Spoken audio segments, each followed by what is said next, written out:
Voulez-vous vraiment connaître la vérité? Pas la version romancée qu'on vous a racontée dans les films, pas les conseils tièdes des gourous des réseaux sociaux. Je parle de la vérité crue, sale, sombre, celle que vous avez toujours sentie au fond de vos os, mais que vous n'avez jamais pu nommer, celle que vous avez pressentie dans son regard, quand elle vous désirait.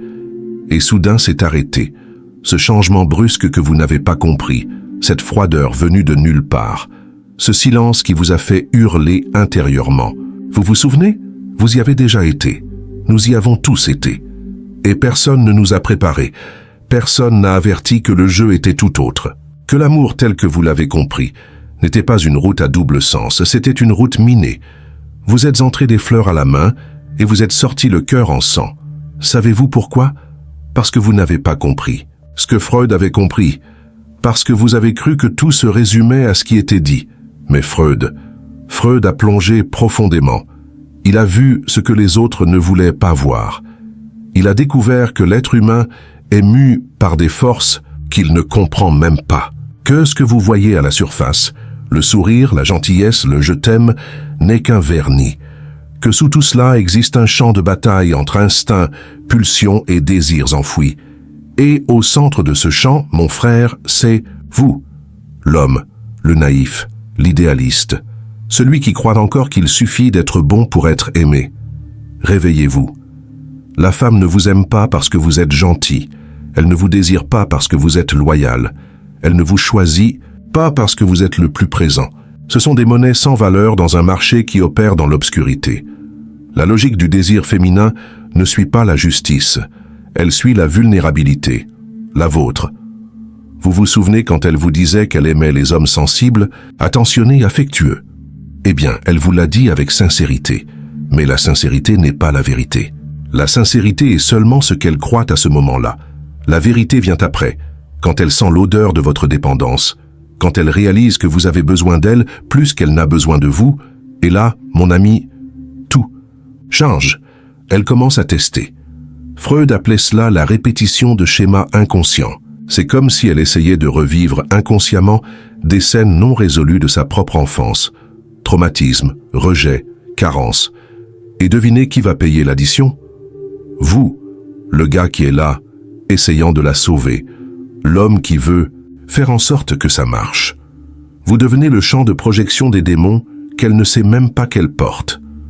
Vous devenez le père qui n'a pas écouté, l'ex qui a trahi, le vide qu'elle ressent et veut combler par le contrôle. Et le pire, vous allez accepter, parce qu'on vous a enseigné que l'amour est sacrifice, qu'aimer, c'est endurer, qu'être un homme, c'est supporter son poids, même quand elle se vide en vous. Freud disait que l'ego de l'homme est fragile. Et savez-vous ce qui blesse cet ego plus que toute autre chose? Être désiré seulement tant qu'on est rare. Être jeté quand on offre tout. Vous avez déjà vécu cela, je parie. Cette sensation que plus vous vous donnez, moins vous avez de valeur.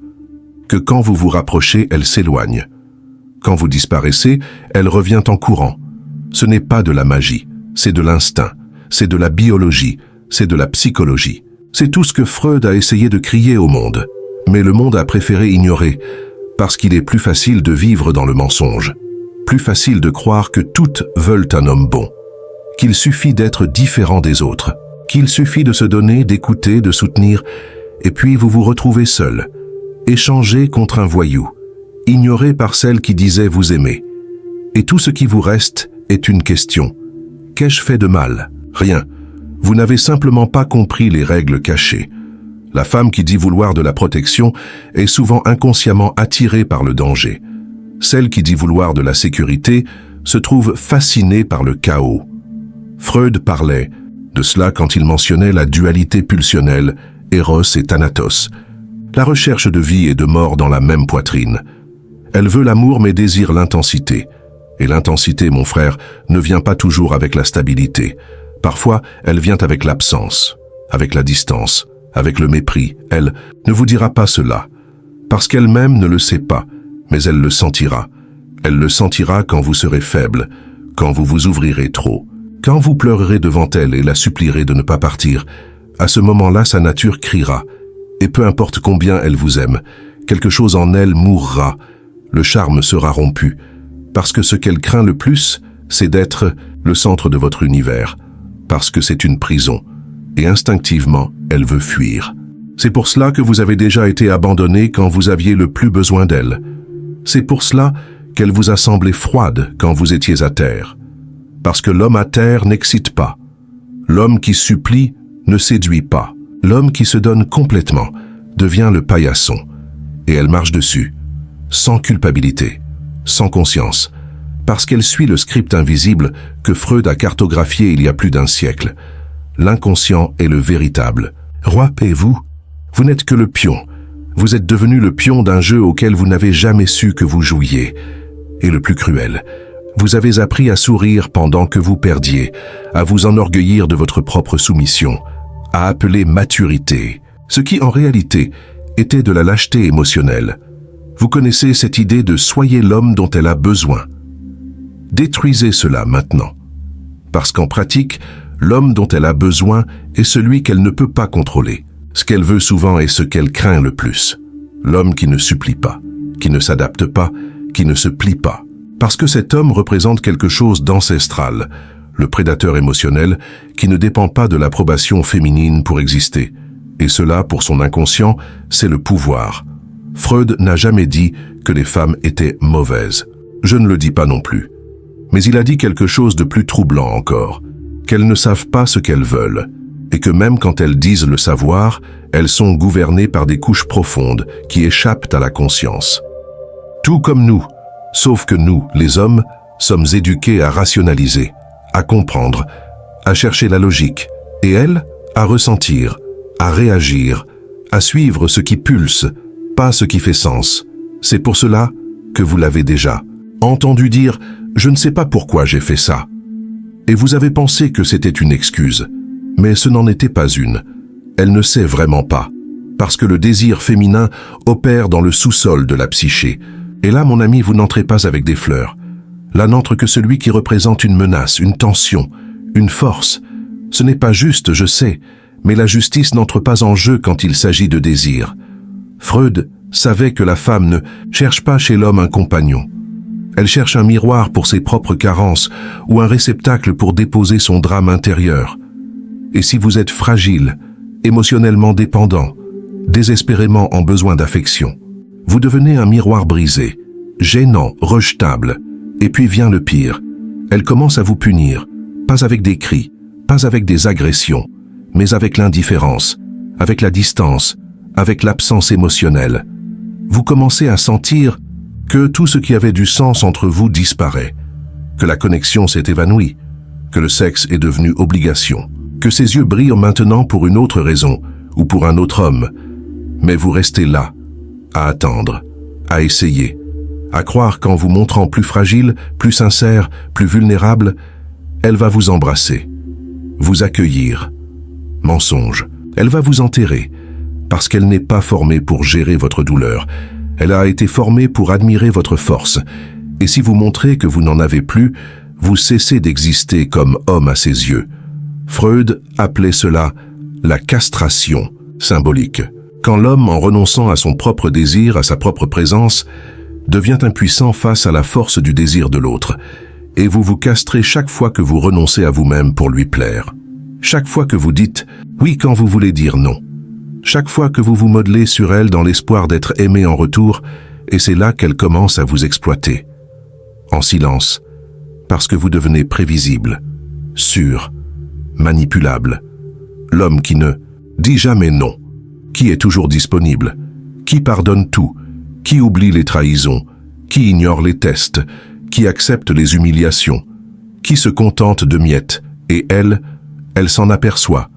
Elle s'aperçoit que vous êtes devenu émotionnellement otage, que la peur de la perdre vous empêche d'être vrai, que la panique de l'abandon vous fait marcher sur des œufs tous les jours, que vous n'êtes plus un homme, mais un serviteur. Et même si elle dit qu'elle vous aime, quelque chose en elle se ferme, parce que l'amour ne survit pas là où il n'y a pas de tension, où il n'y a pas de frontières, où il n'y a pas de confrontation, où il n'y a pas la moindre incertitude que vous puissiez partir à tout moment. Vous devez comprendre ceci, le mystère est ce qui soutient le désir. L'imprévisible est ce qui maintient la fascination. L'homme qui se donne trop devient invisible. Elle ne vous exploite pas parce qu'elle est mauvaise. Elle vous exploite parce que vous vous êtes trop donné, parce que vous n'avez plus de bouclier, ni silence, ni ombre. Parce que vous êtes devenu un livre ouvert qu'elle a lu 10 fois et pour lequel elle a perdu tout intérêt. Freud disait que la répression des désirs crée des symptômes. Et l'homme moderne est un symptôme ambulant. Symptôme de l'absence de voix, de l'absence de pouvoir, de la peur d'être rejeté. Et c'est précisément cette peur qui vous rend faible devant elle, parce qu'elle le pressent, elle le flaire, elle le sent dans votre ton de voix, dans votre anxiété, dans votre regard avide. Et là, elle ne peut pas s'empêcher. Elle commence à vous utiliser, vous tester, vous punir, vous éloigner, et vous appelez cela l'amour. Vous pensez vivre une histoire, mais vous ne faites que répéter un cycle, le même cycle que des milliers d'hommes vivent en silence, avec un sourire sur le visage et un vide dans l'âme.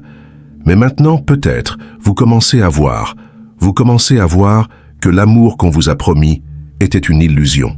Un piège émotionnel créé par une société qui a domestiqué les hommes pour qu'ils servent sans être vus. Qui vous a appris à être le pourvoyeur, le bouclier, l'épaule amicale, mais jamais l'homme qui s'impose, jamais l'homme qui dit assez, jamais l'homme qu'elle craint de perdre. Et Freud savait. Il savait que l'être humain est gouverné par des impulsions primitives, que derrière chaque choix rationnel, il existe un désir inconscient. Et que la femme, contrairement à ce que le romantisme a dépeint, porte aussi une pulsion de domination, un besoin de vaincre le masculin là où il se montre le plus vulnérable, dans le besoin d'être aimé. Vous voulez être aimé, n'est-ce pas? Vous voulez être accepté, validé, reconnu. Vous voulez enfin entendre de sa bouche que vous êtes suffisant, que vous êtes l'homme de sa vie, qu'elle ne vous quittera jamais. Et c'est exactement ce qui vous rend esclave, parce que l'homme qui a besoin d'être aimé accepte n'importe quoi. Il tolère le manque de respect, l'infidélité, l'abandon émotionnel, tout par peur de perdre le peu qui reste encore. Et c'est là que vous perdez tout, y compris vous-même.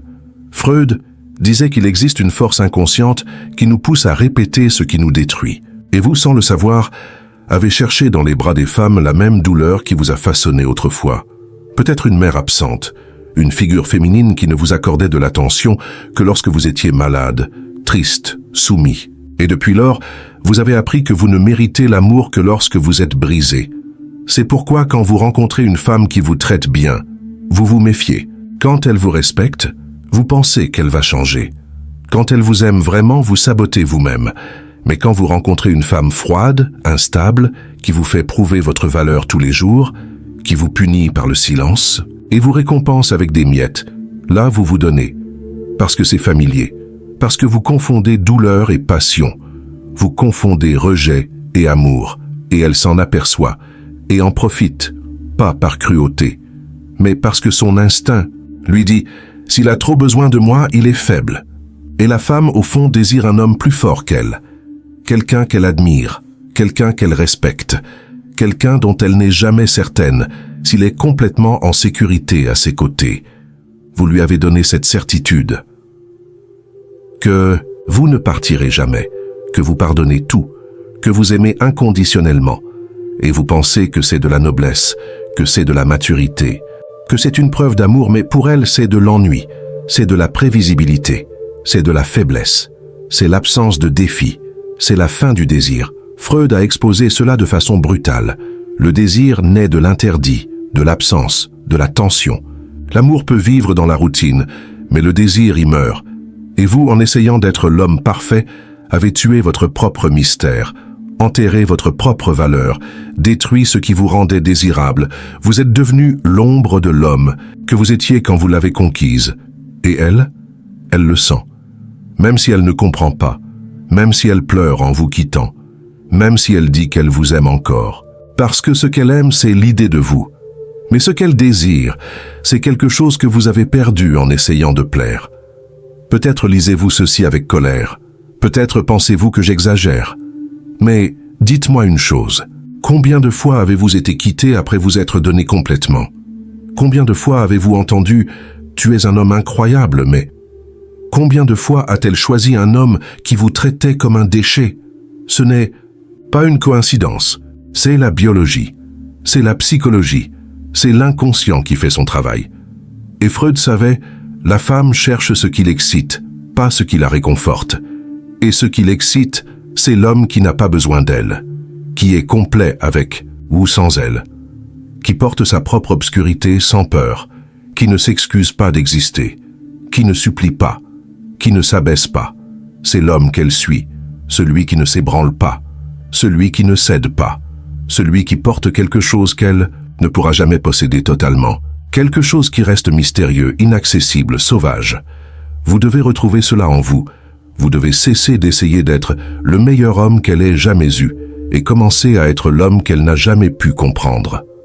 L'homme qu'elle respecte même quand elle le déteste, qu'elle désire même quand elle le nie, qu'elle ne peut pas contrôler même en essayant. Cet homme ne naît pas de la soumission, il naît de la perte. Vous ne le trouverez que lorsque vous aurez perdu tout ce qu'on vous a appris à être, quand vous laisserez mourir le gentil garçon, l'affamé d'affection, celui qui supplie, celui qui a peur, quand vous affronterez votre solitude en face.